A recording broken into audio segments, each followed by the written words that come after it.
diturunkan pada Nabi kita Nabi Muhammad Sallallahu Alaihi Wasallam.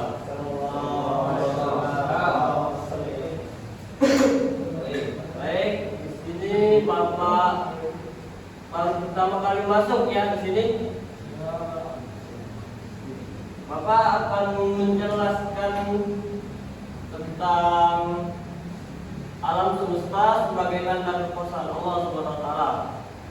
Sebelum itu kita baiknya memperkenalkan diri terlebih dahulu. Kenalkan, nama Bapak Ahmad Muzakir, asal Palembang, umur 40 tahun. Sebelumnya Bapak pernah mengajar di SMA Nurul Iman.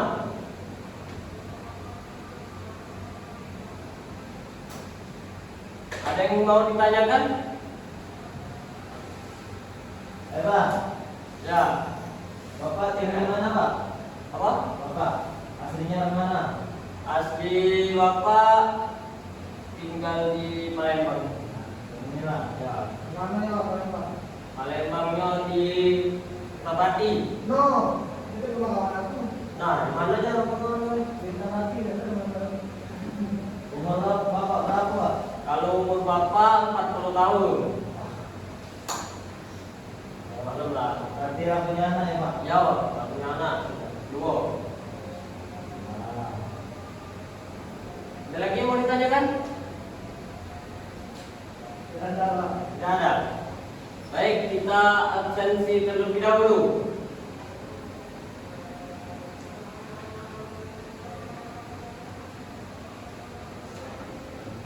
Ahadul Zaman, Ada Pak, asal mana Ahadul Zaman? asal OI Pak. OI. Oke, jauh juga ya. Ya.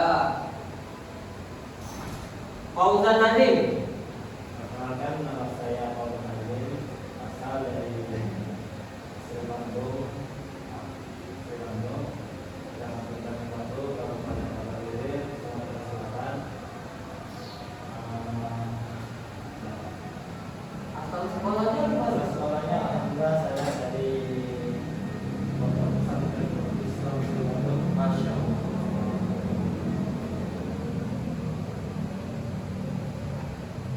Nah,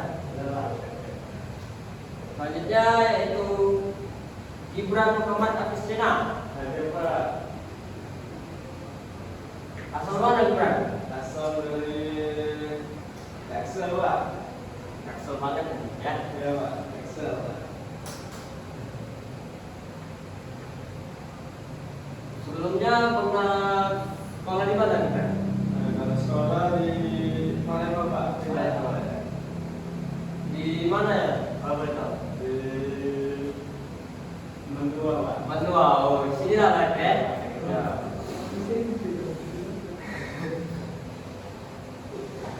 Selanjutnya yaitu Arjuna Pratama.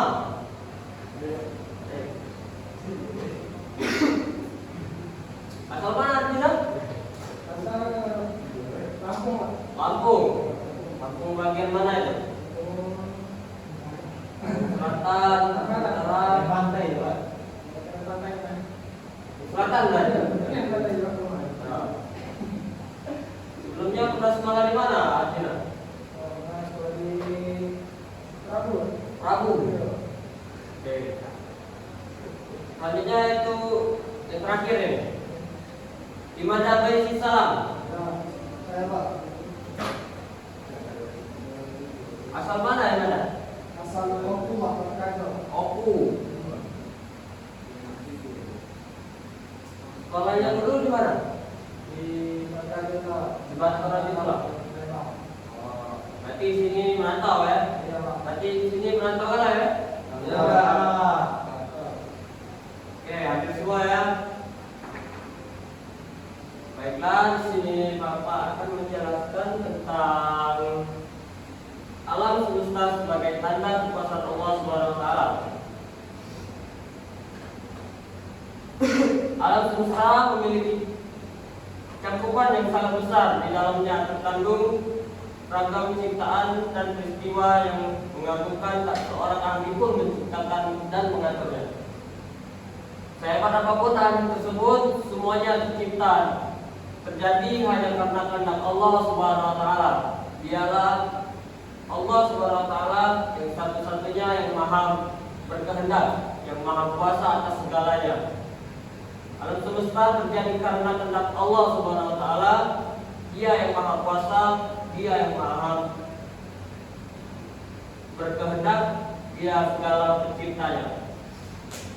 Asal usul kejadian alam semesta dengan berbagai aspek telah dikaji oleh para ilmuwan dan menarik perhatiannya sejak dahulu. Hasilnya adalah muncul dan berkembangnya sebagai cabang ilmu pengetahuan. Ilmu astronomi, kimia, biologi, geografi, antropologi, dan lain sebagainya. Semua diungkap oleh manusia dari tatanan dan aturan yang telah diberikan oleh Allah Subhanahu wa taala pada alam. Maka tak heran jika pada akhirnya ilmu itu hanya membuktikan keagungan dan kebesaran Sang Pencipta Allah Subhanahu wa taala. Ilmu pengetahuan berkembang, membenarkan dan menguatkan apa yang diungkapkan oleh Al-Quran. Ilmu pengetahuan yang telah maju seharusnya mengantarkan manusia kepada keimanan terhadap Al-Quran, khususnya keimanan kepada Allah Subhanahu wa taala serta seluruh sifat kesempurnaannya.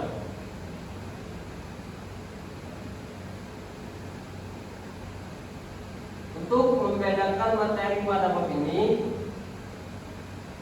kita dapat terbantu oleh beberapa kata kalimat kunci. Pahami beberapa kalimat kunci ini. Pertama yaitu penciptaan dan keteraturan alam.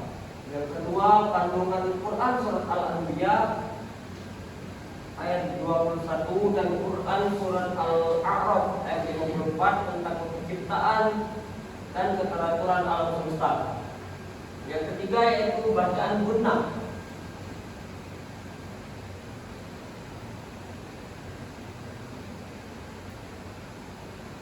Yang pertama yaitu Quran surat Al-Anbiya yang berbunyi awalam yarul ladzina kafaru in samanatil wal ardu kanat raqiban wa ja'alna minal ma'ika syai'in hasiban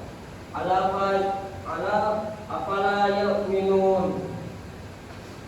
Apakah orang-orang yang kafir tidak mengetahui bahwasanya langit dan bumi itu keduanya dahulu adalah sesuatu pada yang padu. Kemudian kami pisahkan antara keduanya, dan dari air kami jadikan segala sesuatu yang hidup. Maka mengapakah mereka tiada juga beriman?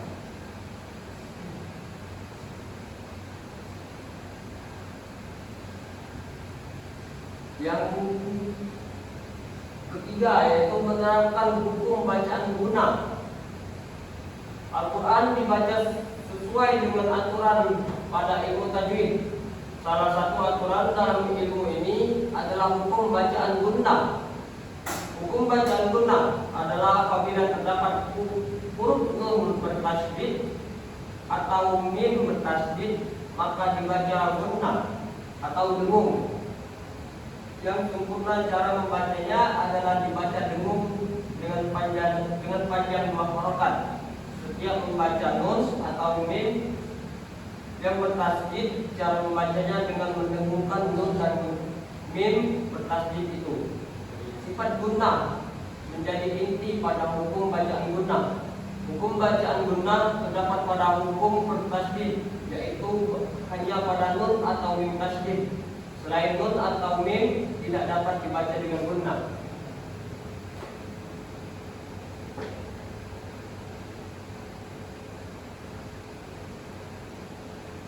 Yang kedua, memahami kandungan surat Al-Anbiya. Ayat ini menjelaskan bahwa orang-orang musyrik Mekah tidak memperhatikan alam ini. Peristiwa di dalamnya pun tidak pernah mereka perhatikan. Padahal peristiwa di alam semesta ini memberikan bukti bahwa Allah Subhanahu wa taala itu ada. Begitu pula penciptaannya, pengaturannya dan kekuasaannya. Ayat ini menjelaskan pula bahwa langit dan bumi pada awalnya bersatu. Allah Subhanahu wa taala memisahkan keduanya. Teori sains menjelaskan bahwa peristiwa ini diungkapkan dalam teori Big Bang. Isi dari teori ini adalah gambaran pecahan alam semesta dengan benturan yang dahsyat. Semua peristiwa ini terjadi atas kehendak dan kekuasaannya. Planet bumi merupakan tempat hidup berbagai makhluk hidup. Ia menjadi bagian dari tata surya yang mengelilingi matahari. Awalnya bumi panas karena perputaran yang terus-menerus, kemudian dalam waktu yang lama menjadi dingin dan berembun. Embun yang muncul seiring waktu menjadi air. Sumber kehidupan berasal dari air tersebut. Kemudian berawal dari air, terutama pada air laut. Teori ini menjelaskan bahwa rantai kimia dimulai dari air laut. Penjelasan lain mengemukakan bahwa benda hidup khususnya hewan dan manusia berawal dari sperma. Aneka ragam hewan berasal dari air tersebut. Air menjadi bagian terpenting dari kehidupan. Tubuh makhluk hidup sebagian besar terdiri atas air. Hampir 70% tubuh manusia itu terisi oleh air. Dan persediaan air di dalam tubuh yang tersisa, manusia tidak akan hidup bertahan lama. Tanpa makanan, manusia dapat bertahan hidup selama 60 hari. Namun manusia akan cepat mati apabila dalam waktu 3-10 hari tanpa minum air. Air menjadi bahan utama dalam proses biologis, pembentukan darah, limpa, kencing, susu, dan semua organ yang ada pada manusia. Ayat ini menjelaskan bahwa air sangat berperan penting dalam kehidupan. Prosesnya mulai dari awal keberadaan makhluk hidup, kelangsungan hidup, dan memulai kehidupan, terutama pada pembentukan makhluk dengan bahan sperma. Penjelasan ayat ini bukan berarti mendukung teori evolusi maupun mengindikasikan penciptaan makhluk dari air. Penjelasan mengenai hal atas membuktikan bahwa Al-Quran tidak hanya memiliki mukjizat pada aspek gaya bahasa. Ia adalah mukjizat pula isi kandungan ayat. Pada ayat Al-Quran diungkapkan beraneka ragam ilmu pengetahuan, baik dari jenis kemampuan dan kemanfaatannya. Ilmu pengetahuan modern yang telah maju berkembang akan memberikan dan menguatkan ungkapan Al-Quran. Kemajuan hendaknya mendorong manusia memperkokoh keimanan kepada Allah Subhanahu wa taala. Mari kita perhatikan sampai saat ini tidak ada manusia yang mengingkari pentingnya air bagi kehidupan yang berbagai kebutuhannya. Contohnya, kalian membutuhkan minum setiap hari. Juga ladang perlu diisi oleh air irigasi. Air sangat penting dalam kejadian dan kehidupan manusia. Hendaknya bersyukur bahwa air adalah anugerah terbesar bagi manusia. Air menjadi nikmat yang besar bagi umat manusia. Akhir ayat Quran Al-Anbiya ayat 21 ini mengingatkan manusia apakah manusia tetap tidak akan beriman meski Allah Subhanahu wa taala itu Maha Kuasa. Manusia dengan akal sehatnya hendak dapat memahami dan mendalami alam semesta ini dilandasi dengan keimanan padanya. Dengan mengamati keteraturannya dan keindahan alam ini, manusia akan mampu melihat betapa Allah Subhanahu wa taala terlibat, betapa Allah Subhanahu wa taala Maha Agung, dan betapa Allah Subhanahu wa taala Maha Kuasa. Yang ini yaitu kandungan Quran surat Al-A'raf ayat 54. Pada awal ayat dijelaskan bahwa Allah Subhanahu wa taala menciptakan langit dan bumi dan 6 hari atau masa. Dia adalah penguasa, pemilik dan pengatur. Hanya Allah Subhanahu wa taala yang berhak disembah. Manusia hanya meminta pertolongan kepadanya. Yang disebut pada ayat ini adalah langit dan bumi. Namun maksudnya bukan hanya keduanya. Yang dimaksudnya adalah semua yang ada pada semesta ini. Bumi adalah semua alam yang ada di bawah ini. Sementara langit adalah semua alam yang berada di atas, seperti pada firman-Nya pula. Kenyataan 6 masa penciptaan langit dan bumi terdiri atas penciptaan keduanya setelah terbentuk langit. 6 masa ini meliputi proses alam. Pertemuan besar diciptakan oleh Allah Subhanahu wa taala dengan sangat dahsyat dan disebut Big Bang. Materi yang semula terbuat di dalamnya, bongkahan yang menyatu, berhamburan memecahkan kecepatan dan amat sangat tinggi. Hasil pecahan tersebut menyebar mengembang sudah menyeluruh alam, terbentuk akibat pecahan tersebut. Begitu pula ia mewarnai permukaan bumi dan langit dan mengisi ruang-ruang kosong yang dapat ditempati. Para ilmuwan dan peneliti telah dapat mengembangkan mengenai permulaan alam semesta. Penciptaan alam semesta ditandai dengan peristiwa Big Bang. Sebuah pertemuan besar. Teori ini muncul untuk menggambarkan proses penciptaan alam semesta. Selain itu muncul pula teori keadaan tetap, steady state teori, dan teori lainnya. Semua teori tersebut saling berkaitan dengan ungkapan Al-Quran, mengumpulkan teori ilmiah.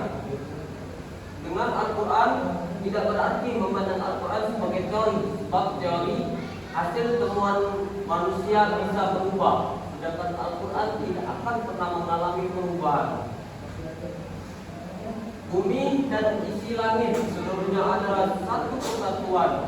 Keduanya juga matahari, bulan, bintang, planet, galaksi, dan sebagai bentuk dari asap yang sama. Hal ini dapat disimpulkan bahwa benda-benda ini berasal dari asap yang sama, kemudian mereka terpisah satu sama lain. Pesan Nabi Muhammad SAW tentang menguasai ilmu pengetahuan. Allah Subhanahu wa taala menciptakan dan mengurus alam semestanya dengan teratur untuk memahami alam semesta. Manusia diberinya akal dan berbagai kecerdasan. Dengan kemampuan akal, manusia mengungkapkan rahasia alam dan melahirkan berbagai cabang ilmu. Ilmu pengetahuan penting dalam menjalani kehidupan. Banyaknya pesan dan ajaran Nabi Muhammad SAW yang berhubungan dengan dorongan mencintai dan menguasai ilmu bagi umat muslim. Beliau berpesan bahwa belajar ilmu ini adalah satu keharusan. Rasulullah SAW memberikan gambaran bahwa dengan ilmu juga akan didapatkan dengan ilmu. Orang yang dapat beribadah dengan benar kepada Allah Subhanahu wa taala yang berbuat kebaikan. Oleh karena itu, orang yang menuntut ilmu adalah orang yang sedang menuju surga Allah Subhanahu wa taala. Pada hadis ini Rasulullah SAW berpesan pada umatnya untuk menjadi orang berilmu. Dia dapat mengajarkan kepada orang lain sehingga dapat membawa masyarakat memiliki wawasan luas dan beradab. Apabila tidak mampu menjadi orang yang pandai, jadilah berbagai orang yang terus mau belajar. Apabila tidak bisa belajar, menjadi orang yang baik, maka orang yang mau mendengarkan ilmu pengetahuan. Dengan mendengarkan ilmu pengetahuan, kita bisa mengambil hikmah dari apa yang kita dengar. Apabila menjadi pendengar juga masih tidak bisa, maka jadilah orang yang mencintai ilmu pengetahuan, mewujudkannya dan Di antaranya memuliakan dan membantu orang-orang yang berilmu, memfasilitasi kegiatan ilmiah seperti menyediakan tempat pengajian dan lain-lain.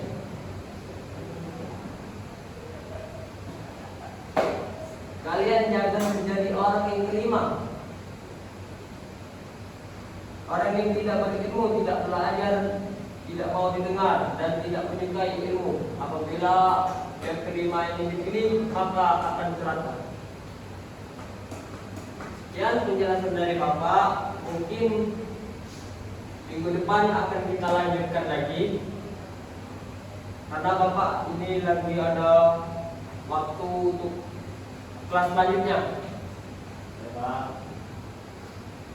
Bapak akhiri. Wassalamualaikum warahmatullahi wabarakatuh. Waalaikumsalam warahmatullahi wabarakatuh.